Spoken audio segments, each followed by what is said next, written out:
yes. Toothless is apologising. Sorry, you great metal malice. Pardon me, you limping lard-bottom lead belly. Yes, they just knocked fell out of her arm, right. Excuse us, you terrifying tin of testosterone. Manners, said Toothless smugly to Wodenspang. Yes, well done, Toothless, congratulated the Wodenspang brightly. Lovely apologising. Hiccup pushed Toothless off and snapped open his mother's visor. Oh, thank God, she's breathing. That's lucky. She was breathing, but she was out for a count, and there was a big fat lump on the front of her forehead. Unfortunately, the Windwalker, seeing that the terrifying warrior was still breathing and whipped up into a state of hysterical panic by the fighting, tried to get Hiccup to ride him out of danger. And when Hiccup wouldn't listen, he lost it entirely and picked up Hiccup in his claws, despite him desperately struggling, shouting, "No, it's my mother, it's my mother!" Wodenspang and Toothless flew on either side of his head, making soothing noises, thinking that he was the one who had taken a funny turn on account of all the fighting. It took him 10 minutes to get through to them what had happened, even without the helmet to shout through.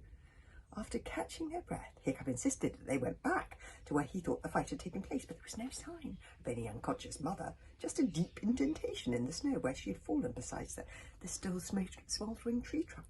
Where had she gone? Had the Ways and Wings got her? Or had the Silver Phantom returned and carried her to safety? They searched the forest for the rest of that night, but they never found her. Eventually, in the early hours of the next morning, Hiccup pushed aside some brambles and crawled into a cave he'd been using as a hideout for some sleep. The warm, wet, shaggy body of the Windwater beside him, and his two friends Toothless and Wodenspang snuggled on his chest, were always a source of comfort. Of course they were. He might be an outcast, but at least he had his dragons with him. Not like Fishlegs. Where is Fishlegs? He's always with Fishlegs, who was entirely alone. Just as he was falling asleep, Hiccup remembered something. He no longer had the map. Chapter 3 is called Hiccup Must Die. Oh dear. The Wodenspang had in fact been right about the Dragon Furious sending a dragon to kill Hiccup. A few weeks earlier, in the endless night of winter on the little Isle of Berk, where the air was so cold it was stung the skin like bees, the Dragon Furious lay in the smoking, ashen remains of what once had been a hooligan village. The Dragon Furious was a sea dragonus giganticus maximus, and he was in command of the Dragon Rebellion. His aim was nothing less than the extinction of the entire human race. The hooligans had escaped from the last terrible dragon attack, fleeing to the islands of the south, which were still holding out against the relentless progress of the dragon invaders, but leaving the island of Berk to a triumphant Dragon Furious. The island of Berk was a new and important conquest for Furious, and yet there was one hooligan who had not been among the hooligans who escaped from the island on this day. One hooligan whom the Dragon Furious and the entire Dragon Rebellion had been hunting without success over seas and forests, through ice caves and volcanoes. Hiccup, Horrendous, Haddock the Third. So many times had the little hooligan slipped through Furious's talons at the very last minute, double-backing, sneaking past, and streaking away on the back of his Windwalker, with the whole bowling, howling back of dragons after him, like a tricksy little fox fleeing the hunt. Leading in front of the Dragon Furious was a rare triple-headed deadly shadow dragon. You could not see him, for a deadly shadow was one of those chameleon dragons whose skin can mirror any background or passing object, so at that moment he appeared to be invisible.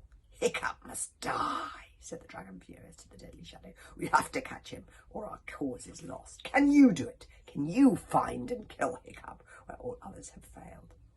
Slowly the camouflage skin of the deadly shadow turned back to its natural colour, and it was as if the terrifying creature was suddenly materialising out of thin air. You could see him in all his splendour now, gleaming, muscled, panther-like strength, frighteningly efficient-looking claws and jaws that could shoot forth both lightning bolts and flame. The three heads of the shadow smiled. The poison ducks in his 6 cheeks pulsed yellow for a second. Out of their secret hiding places crept a bright, slitting talon or shoe that shone for a second and then slid back. "My Lord Furious," in the middle head of the deadly shadow dragon, "once my brothers and I loved a human, and this human died of grief because of the actions of her human family." "What's this?" "Now we hate the human with a hatred strong as acid. If you asked us to kill him, the boy is as good as dead already." "Ah," said the Dragon Furious with satisfaction. "I knew I was right to choose you, for you were like myself. I needed one who hates like I do and who will not weaken, for the Hiccup Boy, with his antics releasing all the dragon traps, has even been gaining sympathy among the weaker members of my rebellion. Follow him and kill him. Hiccup must die. And Hiccup shall die, hissed the three heads of the deadly shadow. He folded back his wings like a bat and leapt into the air, turning white as the blizzard as soon as he hit the sky. The dragon furious watched him go, the quiet snow falling. Poor Hiccup.